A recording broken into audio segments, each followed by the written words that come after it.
Shot, clock, running,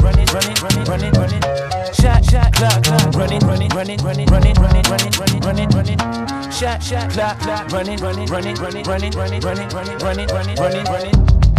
Welcome to Shot Clock. If you come in my lane, you getting your shot blocked. Coach Bub on the mic, BA is a hot spot. This is the podcast, tune into the broadcast. It might be a special guest, never know who gon' slide past. Got some topics to discuss while making the time pass. Let's talk about rap, let's talk about fashion, let's talk about sports, or what's the latest gadgets, and I ain't trying to brag. This right here the best show. Cross over, then lay 'em up with the left dough. Let's go, you got the rock. Time ticking, who willing to take the shot? Shot, clock, running. Shot, clock, running.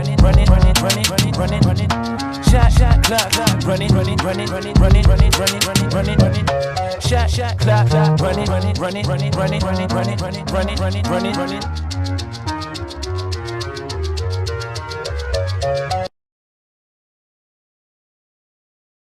Yo, it's your boy Coach Bud. We're on another episode of Shot Clock Podcast, and I got a very, very special guest tonight. I got the legend himself, Eugene Holloman. Appreciate you dropping in, yes, man. Sir, man. Appreciate you for having me.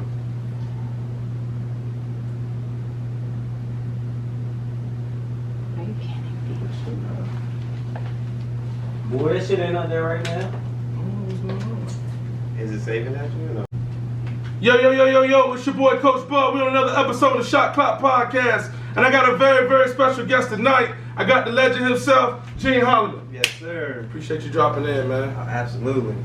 How you feeling? Man, feeling good, man. Glad I finally got the invite, man. I've been a fan. I appreciate you, man. So let's get started, man. Yep. All right, so let's start coming into Bayside High School. Cause last week I had Morris Webb up here, and he told me when he first got to Bayside, it was like Eastside High School. Okay. He was like, that was his first impression. Yeah. So you come into high school. Obviously, they just went 10-0. Mm-hmm. You know. So what's the feeling and what's the mood and the atmosphere at Bayside? Trying to survive, man. It was some legends. Like, so I was in middle school when they went 10-0. They had Larry Edwards, and to me, he was like the best football player I ever saw. And I was like, that's what I wanted to be like.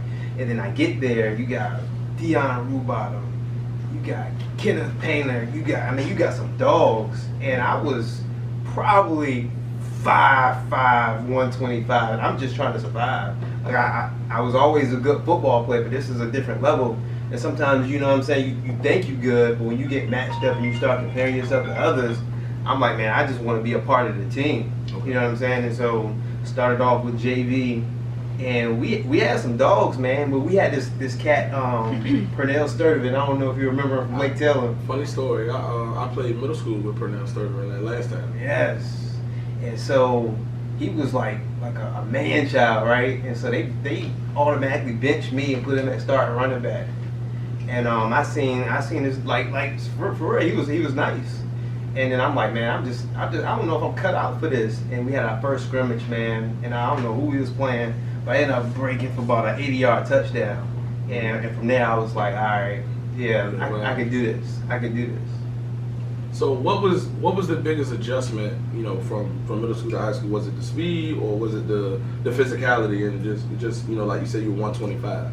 It was physicality, man. Like it's like having an older brother that beat on you every day. You know what I'm saying? That's what it was. Like I had to go up against the varsity squad, against some monsters, and it's like, man, I don't even know if my body can uphold some of this punishment. And so that was the biggest thing. It's like you seeing cats who 6'3", 255 and not being intimidated, right? And so it creates something in you, though. You know what I'm saying? When you go up and you hold your own.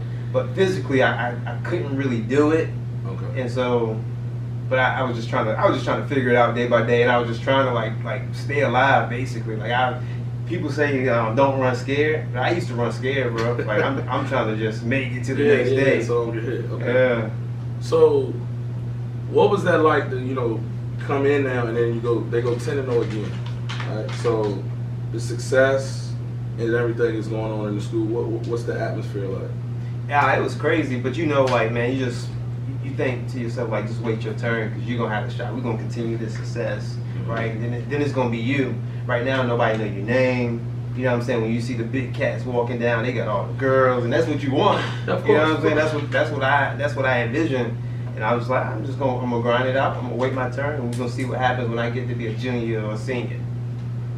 Okay, so what is it like when the success and then Robert Jackson leaves, and then he takes a few pieces with him?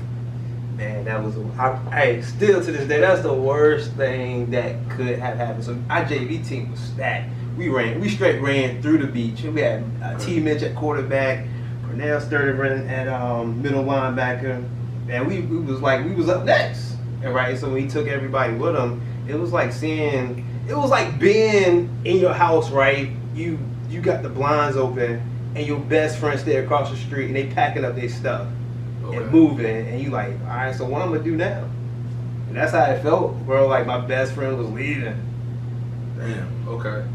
So what was the biggest transition from Robert Jackson to Darnell Moore? I got a fresh start though. I got a fresh start. It was just like, all right, we got a new coach. Let's just see what he's about. You know what I'm saying? Football is football. And they had two different styles. Like Coach Jackson was tough, man. Like he'll get on you. Coach Moore was like, he was a little bit more, I won't say passive, like, you know what I'm saying? But he was a little bit more softer than Coach Jackson was. And I got tired of getting screamed at for making mistakes. So I respected Coach Moore's philosophy. He saw something in me that I didn't see in myself. He used to say I had the best feet work of any player he ever coached. You know what I'm saying? That made me that just made me want to work a little bit harder on just the technique type of stuff. You know what I'm saying? So, but it was different though, because Coach Jackson, man, you got a back-to-back 10-0 coach. You know what I'm saying? Then you have all these players leaving, and you trying to be like, all right, so what's Bayside's identity? Mm-hmm. We didn't know at that point. Okay. So, like you said, you waited your turn. It's your turn now, right? Mm-hmm. Not as successful as you would like to be, or as it had been. What was that like? And you know how? Because now the guys that just left that you said that you looked up to, it's kind of like, damn, we letting them down, or what was going through your mind at the time? Man, it's crazy because you look around the stands, like you go from a 10-0 season. I remember we playing Princess Anne, it's standing room only, yeah. And then we play Princess Anne again, or you know what I'm saying, we start losing, and then the crowds start disappearing. So it's just different. You like, man, all right, so how can we bring it back to get us back to that level? So you constantly trying to figure it out. You lose a game, all right, we're gonna practice hard and we see if we can get it back next week, and then just rinse and repeat, and eventually you kind of like, man, like what are we doing wrong? And so we was just constantly trying to figure it out, bro. All right, so let's speak to as good of a running back you were, right? I was all right. Why do you feel as if you only was getting like more respect as a DB, kind of in high school?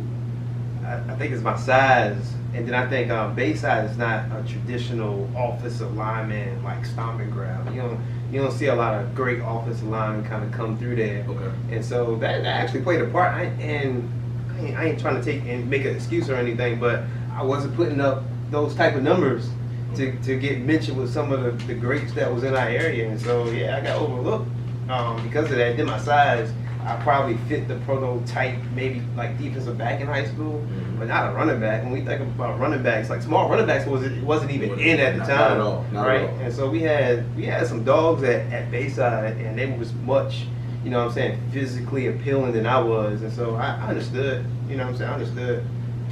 Okay, so now we getting ready, your senior year, right? Mm-hmm. So what's the transition from there to Kansas? How do we get from there to Kansas, bro? Like what happens during this whole time? I didn't like school. Okay. You know what I'm saying? I didn't like school, and Bayside had the finest chicks, and that's all I really cared about, hanging out with my homeboys and seeing how many girls. And it was my time. So I seen Deion Rubottom, like Deion Rubottom, pretty boy, right? Yeah. When I was a freshman. He had all the girls, and it was my time. I'm the senior, I'm the man, like on campus, quote unquote. And so that's all I cared about. Like everybody, you know what I'm saying? I got caught up in it. That's all I did was chase the girls, bro. Like school, forget that. Like I had a lineup, and I was like proud of that. Okay. I was proud of that, and then you know what I'm saying, when it came down to take the SAT, the ACT, Bro, I probably got like a 700. And so the coaches came in. Yeah, the coaches came in like, I can't. There's no way I can get you into school. And so, junior college was like one of the best options. I had University of Delaware come in, Coach Newsom from JMU. I had VMI. I didn't have no big schools or anything like that. But I had an opportunity to, you know what I'm saying, to go to the next level and still D1 at that, 1AA. But my grades were so bad, bro. They couldn't even sneak me in there if they wanted to. They couldn't, bro. Okay, so that's funny. We'll get into it later. Yeah. So the guy who didn't like school, didn't do anything in school, becomes the doctor. But we'll get into that later. Yeah. Okay. Yeah. All right. So we go to Kansas. Mm-hmm. What is that like? Black man from Virginia Beach, Bayside. What culturally? What is that like? What is the campus life like? What is it like in Kansas? Paint a picture, like, because most of us will never ever go to Kansas. So you know the Netflix documentary Last Chance U. Yep. That's where kind of you know, saying they filmed some of the seasons there. But we got to go back though, and so when our quarterback, one of my best friends, and our receiver got locked up for that shooting. Yeah, that shooting happened at the combine. Gotcha. You know, going to my senior year. Yeah. And so that's when life started to get like real, right? Because the next day, they came and took them in handcuffs. And I seen them physically take two of my best friends out in handcuffs. Yeah. And so life got serious. Like I don't want my life to be like that. Okay. You know what I'm saying? So that was like that's the light bulb. Yeah. And so I started taking my senior year serious. Like I had like a 3.5, but I played around my freshman, sophomore, junior year where I couldn't qualify. And so going to Kansas was like, I got to do everything I can to make it because I can't come back home because there won't nothing here. Like I was seeing like people dying, and when you start seeing people dying and getting locked up, you like, man, like all this joking around and playing. Yeah, it's serious. Like it started to get serious to me. So I went to Kansas like on some like life and death type stuff. So when I got off the plane, bro, like we had Nintendo's cell phone at the time, right? I get off the plane at Kansas City. We drive like an hour to where the campus is. It's nothing but cornfields, and I couldn't even call my pops or my mom to say, yeah. So only way they told me, the only way I can get in contact with my family was to go to Walmart and get a calling card. And I was like, I'm in like purgatory. This is like jail. Like seriously, junior college is like a prison. Like it was like a prison, bro. And I was homesick where I just wanted to, but I had no money to, you know what I'm saying, get home or anything. I was like in the middle of nowhere stuck. But I was homesick, used to just cry myself to sleep. Like, how did the heck I get myself that love girls, no girls. No girls. It was like, it was nothing. And it was just, it's people from all over with different stories. And then I just figured it out. And I tried to make it work. Only reason I got through it though, like loving basketball. I used to watch. That's funny. Every time. What's funny? I used to watch my freshman year in college. I watched that movie almost every day in the dorm room. Every time I got homesick, I put that movie in. They got me through some lonely nights, bro. That's what's up. Okay, so now it's time to get on the field. So, like you said, so does all these factors factor in, make you just have to lock in? And now football is the outlet, because if it's not for football, I'm really gonna go crazy out here. It was the first time where I worked hard. Like it was the first time where I actually lift weights. Like they lift weights in Kansas, bro. Like they hang cleaning, barber cleaning, squatting. Yeah, squat. We did some curls when we went to the gym and did the bench press, but that was about it. And so I was locked in, and I just found myself. I was better than the other kids. Like 757 is a breeding ground. I was more athletically talented than all of the kids there. I was the smallest, but I was so much more talented than they was. It was no joke, bro. So I was like, all right, like I can compete against kids from all over the world. Okay. So this is your first introduction, of course, you know what, even around the country. Like Like so you realizing that I've played against some of the best in the country from where I live. Right. Okay. So now, What's the decision to go to JMU? How do you get to JMU from Kansas? So my first year in Kansas, I played DB, and I used to get smoked, bro. Like, yo, it was this dude. It was this dude, Nehemiah Ward. It was Peter Ward's cousin. Okay. I had to guard him 1-on-1. He probably killed me for about 215. Then the next year, I was like, man, I don't want to play DB no more, so I switched to running back. Was killing them out there, but we was just sorry. But I put together like man, my highlight tape was legit. Going against cats that was getting recruited by Nebraska, Kansas State, University of Kansas. Like, it was a breeding ground for some of the big schools, but I didn't have the ideal size. And I sent my my highlight tape to the University of Delaware, where they recruited me, into Kurt Newsom at JMU, and he called me back. And I called Kurt one day, like, y'all gotta come get me. And I was like, my last semester, I'm gonna take 22 credit hours, so I graduated a semester early. That way, whoever wanted to recruit me, I can go in and get into spring ball. Yeah, and so they told me they didn't have enough money, so they gave me like a partial scholarship. I was like, all right, I'll take it. I just want to get back home. And I had offers from a lot of D2 schools in the Midwest, but I was like, nah, I got to get back home. And so they accepted me. And then that's where the JMU story begins. Okay, so what is it like? Is this your first time going to JMU, being at JMU? Yes. All right, so what was that like up there? And coming from Kansas, what's the difference? Bro, it was different. Like, JMU just came off a national championship. Like, if I had my grades right, I would have been part of that team. Okay. And so football was huge. They were like some rock stars. And it was the same thing. It was reminiscent to me being a freshman at Bayside. Okay. You know what I'm saying? I was just a nobody. And seeing these, I didn't really meet my teammates for real at the time. And I came in, I remember coming in that night, right? It was probably 6 o'clock at night. My dad dropped me off. We went to Walmart, get the college essentials. Yeah, of course. And my roommate, one of the first teammates I met.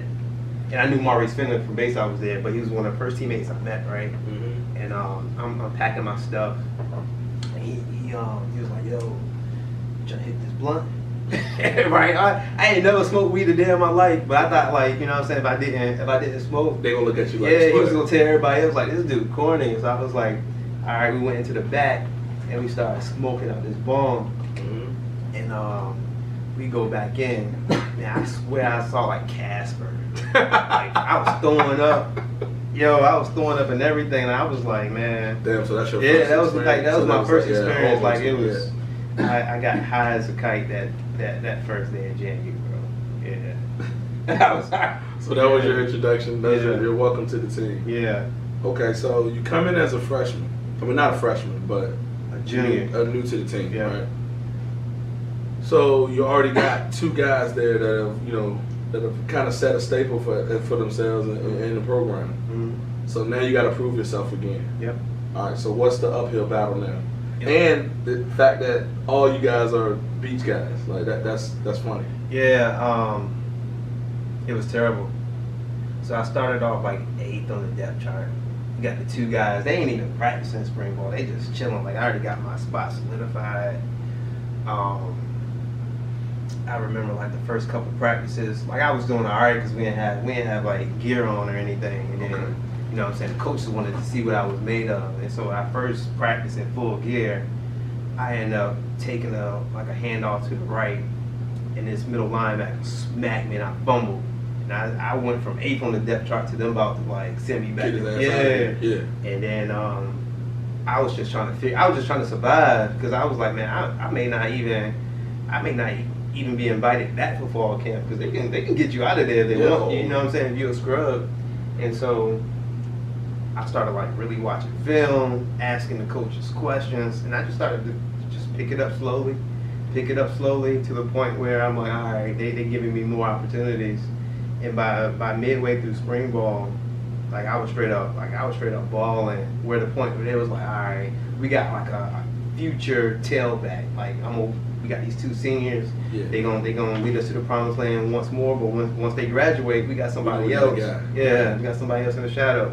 But in the back of your mind, you like, no, it's Yeah, like back in my mind, like yo, like these dudes can't nobody. Every time I was touching the ball, bro, like I was on our first team. It used to be like the twos versus the ones. I was running with the second team. The ones couldn't handle me. They used to be getting cussed out because every time I touched the ball, I was scoring. But still, you got somebody who's been there, done that, who led JMU to the national championship. There was no way. You know what I'm saying? Yeah. I couldn't overcome that. Okay, so you get out there. So what happened was, Alvin Banks, he's from Hampton. He ended up having a hamstring problem. Juice, man. So JMU got the best of Juice. Like it's a party school. Mm-hmm. Drinking got the best of him. And when Alvin got hurt, we played this D2 school, and I was supposed to just like sit out. And Juice, he struggled. Like we almost lost to a D2 school. The score was like 10-6 or something like that. Yeah. And so the next game we were playing the #1 team in the nation. It was when App State was on a run. Yeah, so had they already beat Michigan, or that was the year later. That was a year later. So it was. Okay. But we know how good that team was. Yeah, that was a phenomenal team. Is what's his name? The quarterback? Armani Edwards. He was the quarterback. Yeah, he was the quarterback. And so we went up to, I think it's Boone, North Carolina or something like that. And coach was like, he put me into the office and was like, we got to take your red shirt. We got to play you. He's like, I already talked to Antoine Bolton. Let him know that you're going to get some carries with Juice. And So what happened with Bolton? So you just straight out I was a Just little bit better. outplayed. Yeah, I was better than Bolton a little bit. Yeah, he had more experience, but talent-wise, it was just different. We go to Boone, North Carolina. Marvy still ain't playing. Juice still won't playing good. Okay. I end up having like 15 carries for 63 yards and 10 catches for 63 yards, 120 something total yards. Respectable. And they end up beating us. But the coach from App State was like, "Who is this number?" I had number 14, bro. I was like, "Why y'all give me number 14?" But I thought I was on a red shirt. Like 14 is a whack number. Yeah. And he was like, "Who's this number 14 kid?" And my coach was like, "Man, like you played a really good, you know what I'm saying, for a first game, played a really good game." Next game, he was like, "I'm gonna start you. We played at JMU. The second carry of the game took 63 yards, bro. And from there, it was my show. Can you still see that play? I don't even know. I don't even know what happened. So what happened was, well, I said I don't know what happened, but I'm about to try to explain it. When I took it 63 yards, it was like my legs were just moving, and I ran the back of the end zone and kneeled in the bushes, and that became like my thing. Okay. Right? You know what I'm saying? Every time I scored like a long run, it became like Eugene's about to kneel in the bushes, and from there it just got wild because every game I was breaking for 50 yards touchdown, 80-yard touchdown, and I ended up was like one of the leading rushers. I never rushed for over 1,000 yards in high school. No. And it just started to be over 1,000, and you don't even play really the first 2 games. Yeah, really 10 games I had 1,000 yards, like 9-10 touchdowns. Named first team all conference. We ended up losing the first round in the playoffs, but it started to become different. Like you know how like nobody knows the kid in the back of the class, right? Mm-hmm. And all of a sudden, the teacher's calling him now. He's like the favorite. Now everybody loves them. Okay. It was a lot to kind of take on. Like they would start selling my jersey in the bookstores. Newspaper called me every day. JMU was a party school, so I can get to the parties for free. It was back in like high school. The ladies love me, bro. Jesus Shuttlesworth trigger. Yeah, and it was, and I started like my ego, man. Of course. As a ball player, you already got one. Anyways. Yeah, my ego was crazy, and it started to become all about me. Okay. You know what I'm saying? And then family back home hearing what was going on, you're like, Gene's about to really make it to the league. Like scouts would come to see me play. Like I was projected to get drafted. You know what I'm saying? Going into my senior year. It just started to be crazy. Like I started to lose control of who I was and the hard work it took me to get there. It's something like I try to stay humble now, no matter how much success I have in life, because I remember that time where I let it go. So like we always say, if you're not humble, life will humble you. Mm-hmm. So is the knee injury kind of a humbling experience? No. So this is what happened. Our linebacker at the time was messing around on this girl. Mm-hmm. And I was having some relationship issues at JMU. And this is when it all started to go downhill. And his girl started coming at me. And I was telling one of the upperclassmen, like, yo, like, this girl, like, really, and she was like a Ethiopian chick and everything. And I was like, nah, it's my teammate girl. Yeah. But I knew, you know what I'm saying, the type of dirt that, you know what I'm saying, that he was doing to her. And next thing lead to the next, we end up, you know, messing around. Okay. And then, you know what I'm saying, my teammate finding out. And it kind of like divided the locker room. You know what I'm saying? Like we was about to like fight in the locker room. And that's where I was like, man, my ego and my just my selfish ambition. Yeah, it started to It affected the team now. Yeah, it started it was ugly, bro. Like I just wasn't a good person at the time. You know what I'm saying? And that's when it started to go downhill. And then going into that summer camp, it was just like a lot of tension. Well, we supposed to be like, all right, we like ranked number 2. Yeah. We was a national championship contender, and so going into that senior year, just dealing with a lot of like personal stuff that I brought like upon myself that I didn't know how to handle, and I had nobody that I can really talk to about some of this stuff. You know, so I was just dealing with it. A lot of us are first-time college students. Mm-hmm. And then that's when like we played University of North Carolina. Basically, that's where I had my knee injury. Okay. And then, you know, I sat out for the rest of the year. So you lose that year. I lose that year. Momentum is kind of halted. Mm-hmm. What's going through? Do you know at the time you're going to get the medical red shirt back, or are you thinking that it's kind of over, or you knew you were going to get that year back? Yeah, I knew I was going to get the year back. This was a year before Adrian Peterson came back and rushed for 2,000 yards right after tearing his ACL. And I thought I was working hard, bro, but I wasn't working hard enough. And so when I got back on the field, like the coaches didn't like want me to do spring ball, and so I didn't get any like really practice reps. They just wanted me to be ready for the season, thinking I was going to be the same person. And I lost it all. Like I was like, you know what I'm saying? I was half of what I was. Okay. I couldn't take it 80 no more. Yeah, because you had what? Seven 25-yard touchdowns, 5 50-yarders, a couple 80s, like. So every time you touched it, it was that possibility of it going to the crib. Yep. So that's no longer there. Mm. But you're still good enough to run for a G, 9 tuds, and be all conference. Yeah, but I wasn't great though. Okay. I should have had like 2,500 yards. Gotcha. I should have. Me and Rodney Williams was supposed to be like Pat White and Slater. Okay. You know what I'm saying? We changed the offense. But I just didn't have. You know what I'm saying? I didn't have, man. I was like, there's so much personal stuff that was going on. And that's what people don't understand. They think like, man, you in college, everything is all good. So was it mentally a lot too, or was it just the physical part, or was it the physical part that created the mental issue for you? Mentally, I didn't have it. Mentally, I was in this dark place, and I was trying to figure out like how to get out of it. Just relationship stuff with like my college sweetheart. Like we just had a bad relationship. Her cheating on me cheating on her. Gotcha. Then like some people back home passing away.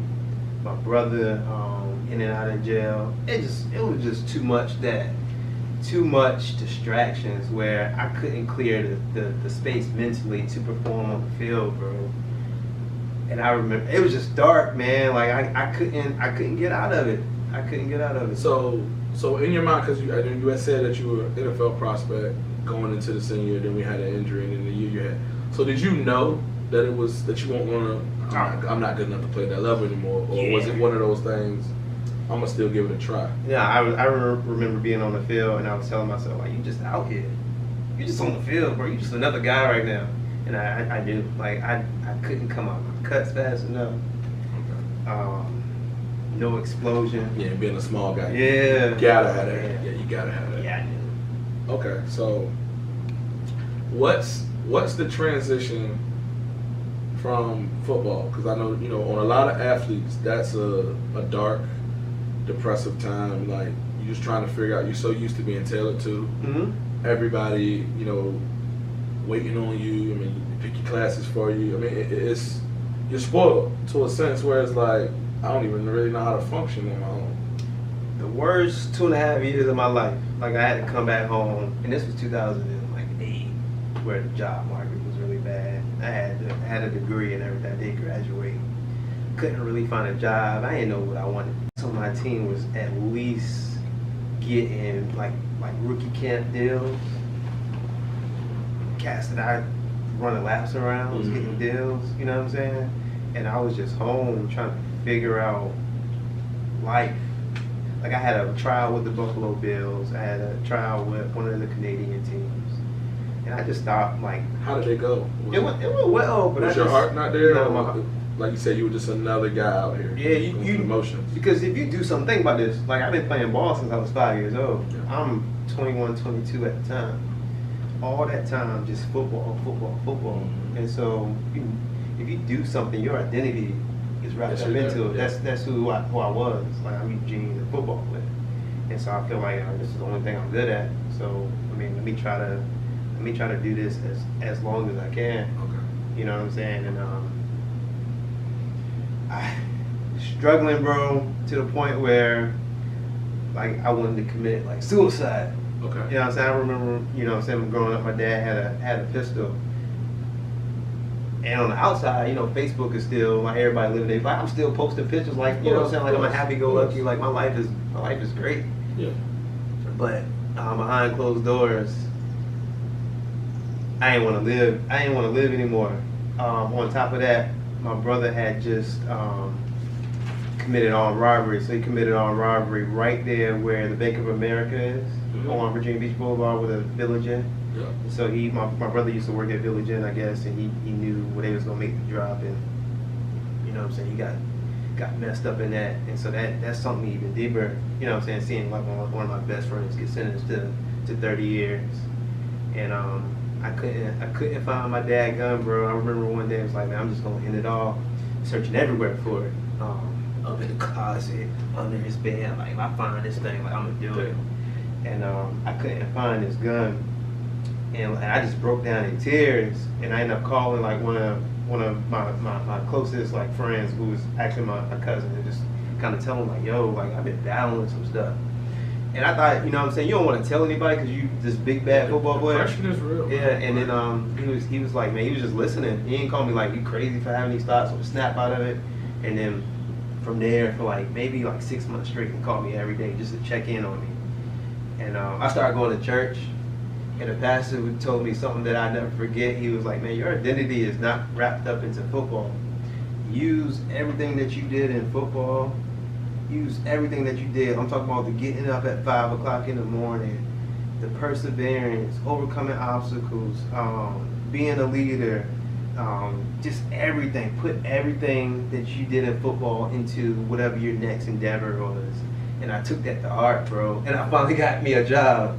Okay. Then I got me an entry-level job at AmeriGroup, which is now in Anthem.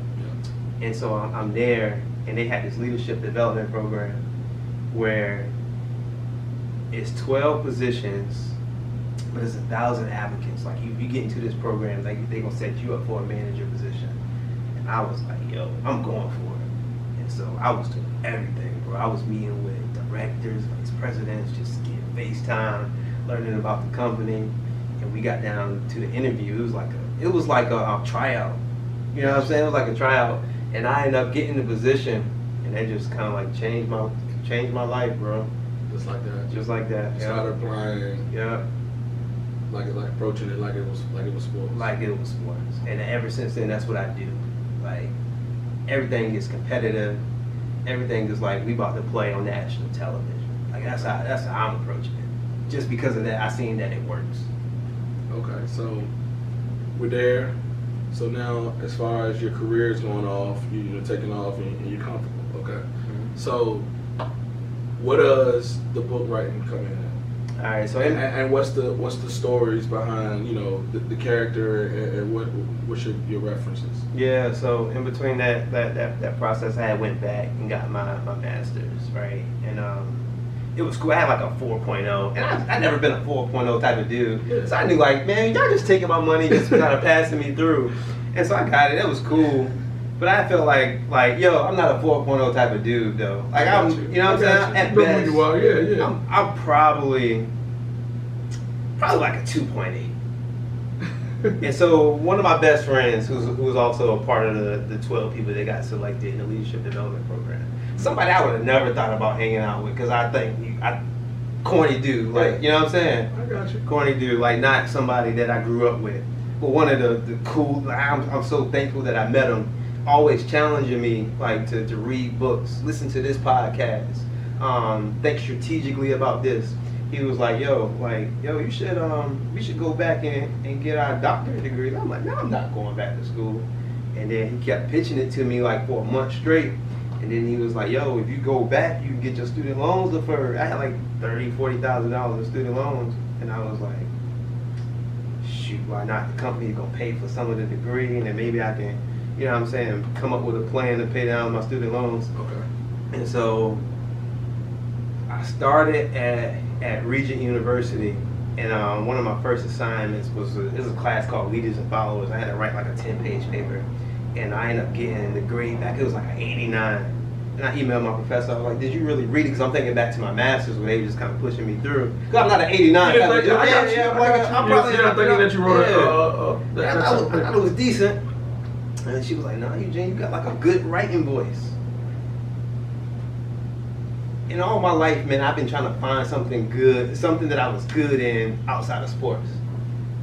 And so when she said that, this light bulb, and I was like, I'm going to sit here and write these 10-page papers.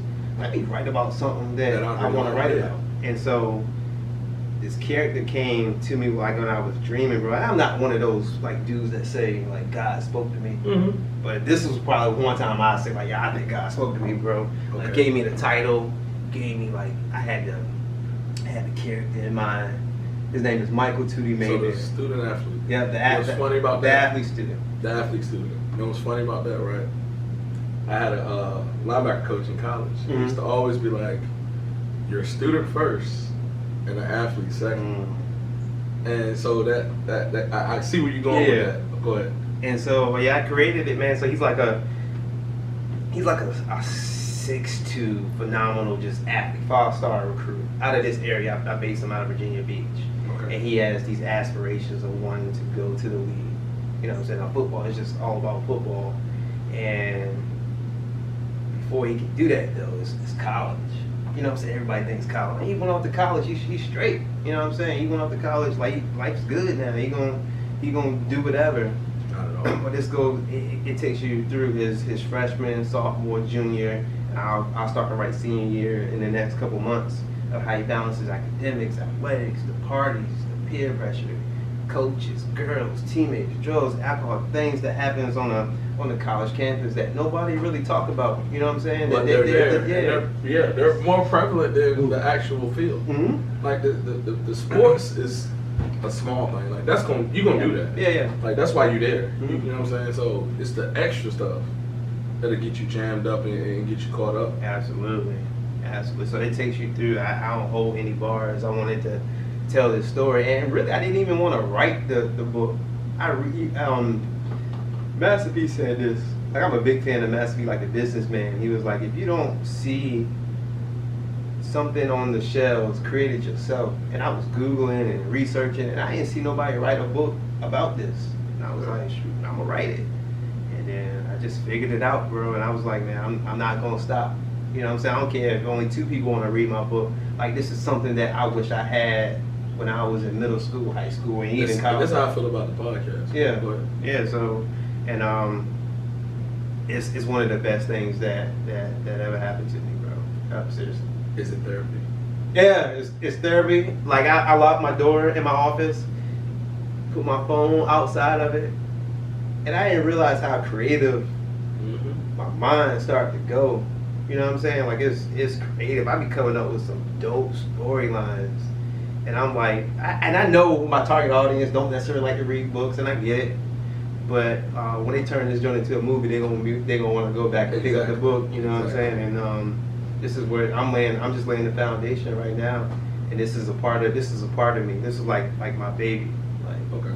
yeah. So is it a little bit of yourself in there? Some other people, like people you know grew up watching, or? So Mike, his name is Michael Tootie Mayberry. Everybody call him Tootie. He's a hybrid, like some of the best athletes that I ever came across, that I seen on TV, that I grew up with. Like he's a piece of like everybody. So that's why when people read his book, he was like, man, I can relate to him. I can identify myself with him. You know what I'm saying? He's that inner city kid, and he makes mistakes, man. Like, but you want to see him win. But he's telling you like his thought process of why he's doing what he's doing, whether it's right or wrong. Like you can see his flaws. So it's with the hope that kids can see like, all right, man, yeah, I think like this too. Or if I do this, these are consequences that's gonna be attached to it. And so it's a lot of different things that I want kids to pull out from it. But ultimately, I want kids to know like, man, you gotta take advantage of like your education. Like, think about how many phenomenal athletes we grew up with, right? Everybody want to make it to the league. All right, that's a given. Like, that's just what we want to do. But at a minimum, we were all talented enough to at least get a free education. And that free education, bro, I'm no different from anybody that we grew up with. But my life has changed dramatically because of the education and being able to experience the world. Because when you go to college, it's people from all over. It's the networking. Yeah. That's what makes. It's not even really about the piece of paper. No. Like, it's the networking. You know what I'm saying? And the relationships you build, the things you learn. Like you said, people from all walks of life. That's the best experience about college, man. Yeah, you get to kind of be in this bubble where you can kind of mature. You know what I'm saying? And I just wanted to put this story out there, bro. And I won an award, man. So sophomore year won an award. I won a writing award, bro. I didn't write in high school. Is that a better feeling than being all conference running back? Heck yeah. Like because you were expected to be, as an athlete, we knew what you were. Yeah. This is something that you really stepped outside of the box and achieved something. This is way better. Like I'm not even like a sports dude anymore. Like, you know what I'm saying? Like, sports is cool, but I be seeing kids that's going to school like in biology and just stuff that we didn't know anything about. Like, that's starting to be like cool to me. Not just trying to sound corny or anything, but I didn't know what a college major was.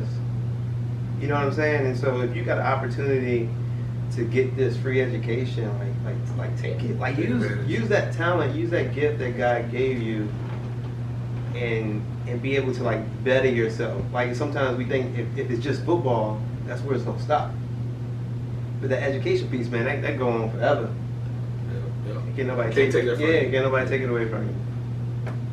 Okay, so one kid, if you reach one kid out there, what's the message and what do you want them to learn from reading your book? That's a good question. So there's a lot of messages. Basically, man, it's just to take advantage of your opportunities, right? And so I tell kids this is what I do. Like, have a conversation with your 35-year-old self. Have a conversation with your 50-year-old self. Even like when you're 18, 19, like that 35-year-old, that 50-year-old version of yourself is counting on you at 18 to set them up for success. And so I want people to think about like the future before they make some of these like dumb decisions. Like the hard work that you put in now, right? You can benefit off that when you get 60 years old. And so I seen like for my brother per se, right? He made this mistake when he's like 24 years old. And so now his 50-year-old self is always going to go back to that 24-year-old decision, and he's going to always be paying for it. Versus like if he would have worked hard at that age, he'd be successful at 50. Basically, yeah. I got you. All right, let's have a little fun at the end. Okay. Who's your favorite team that you played against in college? Like who's a team that when you got up to play them, it was like, oh yeah. William and Mary. Yeah, William and Mary. I don't know why. They played the smart school. Okay. I played William and Mary. I always got off. Yeah. So it was always when you seen them on the schedule, it's go time. Yeah. Okay. So, who's the top 5 players that come out of Bayside? Top 5? Oh, that's a good question. Top 5 players that come out of Bayside. All right. Slap it down. I'm gonna have some people mad. Oh, you know I'm leading with this one too. Okay. Yeah, so my list gonna look different from everybody else's. It's your list. Dion Rubin. All right, that's probably, you know what I'm saying, 1. Larry Edwards. Oh, so you give me an order. Okay, cool. Yeah, Larry Edwards. Larry Edwards 2. And I think Isaac Madison. Speedo. No question. I think, man. If he played in a spread offense, nobody would have caught his records. I mean, because I think he probably averaged, like almost 30 yards a catch. I was reading something like that. It was crazy. I think if he would have went to college, bro, he would have been phenomenal. And then I'm going to be biased because my cousin, Mo Holloman, best lockdown corner. Like, I haven't played against. I had never seen nobody take advantage of him on the island. What's that? That's 4. That's 4. Ooh.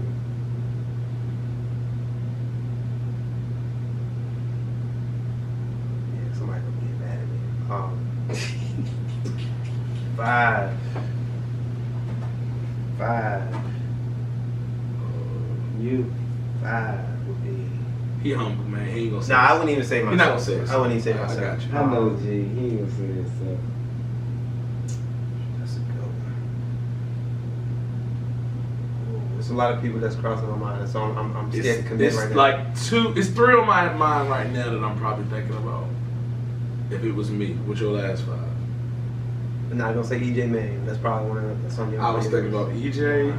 I say EJ, Coop, Sure though. and because that came after me, so I ain't. Quinn. Oh, okay, all right. So you're not okay. So you're going on your ass. Yeah, they were some dogs though. Got you. So you're just saying strictly from before you. I throw EJ in there, and I throw EJ in there for this reason. Bayside wasn't serious about football until they saw these major college coaches coming in. I didn't see that. Because he kind of started that wave. Because if you think about it, Tim, then Coley, all of them dudes started. Yeah. You know, Bayside always had talent, but we ain't had a mindset to match it. Got you. You know what I'm saying? And I think EJ was one of the first that showed people like, man, like I can get out of here. And ever since then, look at the track record for Bayside. There was some cats a lot of dudes. That got a lot of guys. They got out there. I don't care if you made it to the league. If you could get out of Bayside and get a degree, bro, you made it. You made it. Like that's tough. Facts. It's tough. So I'll say EJ for that reason. Like he changed the landscape. Give me the top 5 running backs of your era. Top 5? And you know who I used to think was nice, bro? Who? I played with him in Little League. Arlo was a dog. I was playing middle linebacker in Wolfpack, and I did not like tackling Arlo. And I'm surprised he didn't go. Well, he was ineligible our senior year. I didn't know that. Yeah, our senior year. That's why Devion had to play so much running back. Okay, I did not know that. And we would have been a way better team with him. I mean, that dude had almost 1,000 off of like 70 carries. Yeah, I did not know. But Arlo was. I already knew he was going to be special. Arlo, Jamel Dean from Wilson, was a dog. And I can only go by people. You like the little guys. Yeah, I got you. Jamel, Larry Edwards, of course, phenomenal.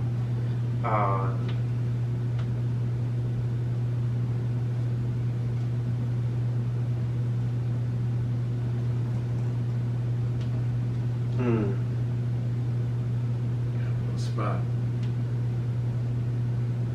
You gotta go with. I think Zeus was not. Man, Zeus' story is always one that messed me up, man, because he's just a phenomenal dude, bro. That just made some mistakes. He just had on the field, though. He just had it. He just had it. Because it was like he wasn't real fast. Was easy, man. He wasn't big. He wasn't super strong, but it was just. Yeah, I don't know what it is. He just got it done. I'm gonna go with Zeus now. I go with Dana. I always put Dana over. Yeah, you got to put Dana I in think there. Dana's better than Zeus. But Zeus at least made it though. No, without a doubt. Yeah, I got you. You know what I'm saying? Playing in the Big Ten. He was on ESPN at noon every Saturday. I seen him hit. Was it Penn State for like a bucket and some change? So yeah, that most definitely. Man, it was some dog, bro. Like it's some cats that got scholarships that I seen even at the level at JMU that I could think of 80 dudes from back home from here that could have took, you know what I'm saying, that spot, bro. And it's just all about the mental and making. It's as simple as that. If you consistent with making good decisions and working hard, you'll be all right. That life, man, it grabs hold of us. And I look back, man, and that's part of the reason why I wanted to write this book, bro. Is to show kids, man, like you can make it out of here, but you can't be pulled down by some of your friends or some of the lifestyles type of stuff that we be doing. All right, so let us know where can we get the book at? Where can people find it at? Yo, so the book is on Amazon, also Barnes and Noble, also on theathletestudent.com. I'm coming out with junior year is already done. It's coming out. When can we expect the junior year? Junior year's coming out like June 6th or something like that. Okay. So is he going pro out the junior year? You can't give us a look. Man, it's crazy. Like junior year is crazy. So I already sent my brother the book. And he called me and was like, yo, this is the best one. I was thinking like, all right, sophomore year was tight though. Okay. But all of them kind of play off each other. And so it's a movie, bro. I think when you like You gotta do that. You know what I'm saying? When you reading it, when you reading it, it's a movie. And so don't be surprised where like we pull this, we pull this out the archives like 10 years from now. Maybe I could be the coach or something. Yeah. No, you know, actually, so when I ran into Bill Bellamy, I ran into Bill Bellamy at Town Center, and I approached him like I approach everybody else. I got an elevator pitch that I give everybody, and he was like, man, hold on, man, I'm gonna put you on my Instagram. I was like, man, you don't need to do all that. I remember when you did that. Yeah, and ever since then I said, yo, if I get a movie deal, the first person that I'll try to reach out to is Bill Bellamy to play to these pops. Gotcha. Yo, just off the strength of what he did. He didn't have to do that. He did not have to do that. Yeah. And that was dope. And I ran into a couple celebrities since then that just like whatever. But he actually like was listening to my like, oh, yo, that is dope. And I don't act, you know what I'm saying? So if it ever came to be, which I think it is. It will be. Yep, I'm gonna be like, yo, bro, like, well, let's hit up Bill. What Bill worth? Like 2.5. Hey, Bill, can we do this for 500,000 though? No. Yeah. So, yep. That's what's up, man. So appreciate you coming in with me, man. Kicking it. You know, you have a great story. We're interested to see how this thing's gonna finish out with the book, and you know, with the future endeavors with the book, maybe turn it into a movie, man. We watching and we definitely fans, and we rooting for you. Appreciate it, bro. Hey, appreciate it, man. My man. Yes, sir. Shot clock. This ain't just Lansdowne dudes. Yes, man. sir.